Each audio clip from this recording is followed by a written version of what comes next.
Mélina, 6 ans, et Marie, 9 ans. Les fées pandas. Aujourd'hui, la petite fée Marie a décidé de faire un grand puzzle de pandas. Mais elle n'a jamais vu de panda. Elle ne pourra jamais finir son puzzle. Et oui, c'est la règle chez les fées, il faut avoir vu l'animal avant de réaliser son portrait. Alors son amie Mélie lui propose de partir en voyage à la recherche d'un panda.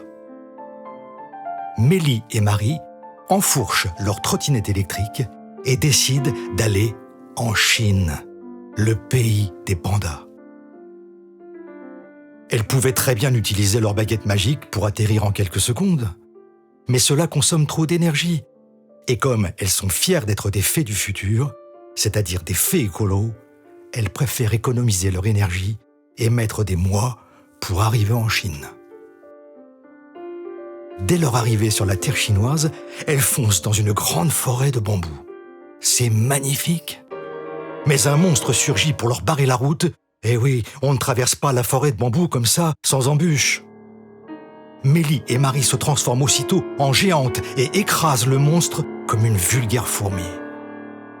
Elles restent géantes pour traverser la forêt de bambous, au cas où elles feraient d'autres mauvaises rencontres.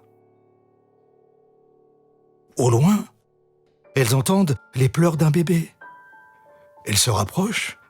Mais oui, c'est un bébé panda qui pleure tout seul dans la forêt. Elles aperçoivent un loup qui se rapproche du bébé pour le dévorer. Mais en un pas de géant, les fées arrivent à temps et transforment le loup en grenouille. Bébé panda est sauvé. Mélie et Marie l'entourent, chacune d'un côté, et lui font un câlin en sandwich et plein de bisous.